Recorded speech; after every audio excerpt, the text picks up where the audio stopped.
BHU पंडित ब्रजनाथ छात्रावास में गलत तरीके से आवंटन के विरुद्ध छात्र धरने पर बैठे। बीएचयू पंडित ब्रजनाथ छात्रावास में गलत तरीके से आवंटन के विरुद्ध छात्र धरने पर बैठे। छात्रों का कहना था कि काशी हिंदू विश्वविद्यालय के सामाजिक विज्ञान संकाय के पंडित ब्रजनाथ छात्रावास के छात्र गलत तरीके से छात्रावास आवंटन एवं शोध छात्रों की सीट कम किए जाने के विरुद्ध पिछले कई दिनों से विश्वविद्यालय प्रशासन से संवाद कर रहे थे। इसी क्रम में पिछले दिनों छात्रों ने विश्वविद्यालय के रजिस्ट्रार से मिलकर अपनी बात रखी एवं उनके उपरांत छात्र कल्याण अधिष्ठाता के समक्ष भी छात्रावास में गलत अनुपात में आवंटन का मुद्दा उठाया, परंतु विश्वविद्यालय प्रशासन द्वारा इस संबंध में किसी भी प्रकार की पहल नहीं की गई।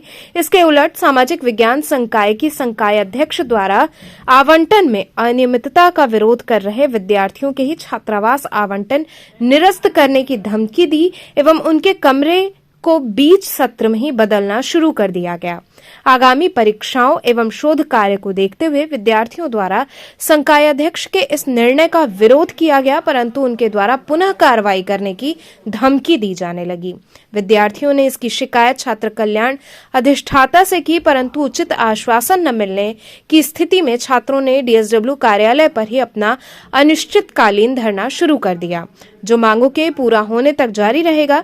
इस दौरान छात्रों ने मांग की कि पंडित ब्रजनाथ छात्रावास में गलत अनुपात में हुए आवंटन को सुधारा जाए एवं तब तक छात्रावास आवंटन की प्रक्रिया स्थगित की जाए तथा पंडित ब्रजनाथ छात्रावास में सेल्फ फाइनेंस पीजी कोर्स की सीटों के आवंटन के समय शोध छात्रों के लिए आवंटित सीटों के अनुपात का ध्यान रखा जाए।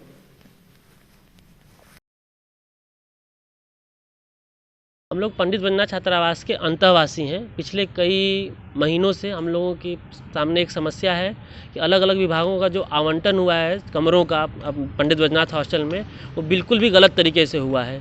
किसी विभाग को 22 कमरे हैं, किसी सेंटर को 18 कमरे हैं, किसी विभाग को 11 कमरे हैं, किसी को 12 कमरे हैं, किसी को 16 कमरे हैं। तो हमारी ये मांग रही है संकाय प्रमुख और वार्डन से, बाकी सभी लोगों से। हम लोगों ने अपनी मांग रजिस्ट्रार से लेकर डीएसडब्ल्यू तक सभी को बताई कि जब तक ये गलत आवंटन जो हुआ, गलत अनुपात में आवंटन हुआ है, इसको जब तक सही नहीं किया जाए तब तक हॉस्टल एलोकेशन की जो प्रक्रिया उसको स्थगित की जाए। लेकिन हमारी मांगें नहीं मानी गई, कहीं भी नहीं मानी गई। लोग आश्वासन देते रह गए और लास्ट में संकाय प्रमुख के द्वारा आके ज़बरदस्ती हॉस्टल में बैठ के चिन्हित करके छात्रों का कमरा, कभी किसी को 55 नंबर में भेजा था, किसी को 92 में, किसी को 16 में, किसी को 46 में, ऐसा 2 से 3 बार किया गया है। ये हम लोगों की एक प्रमुख डिमांड ये है कि जो हॉस्टल एलोकेशन का कमरों का आवंटन जो गलत हुआ है उसको सही किया जाए, उसके बाद हॉस्टल आवंटन की प्रक्रिया शुरू की जाए। अगर आपकी मांगे नहीं मानी जाती है तो हम लोग यहीं बैठे हुए हैं, अनिश्चितकालीन धरने पे बैठ जाएंगे। कहाँ बैठे हैं, क्या करें? ये छासंग भवन अधिष्ठाता कार्यालय, यहीं पे हम लोग धरने पे बैठे हुए हैं। सामाजिक विज्ञान संकाय के शोध छात्र हैं हम लोग।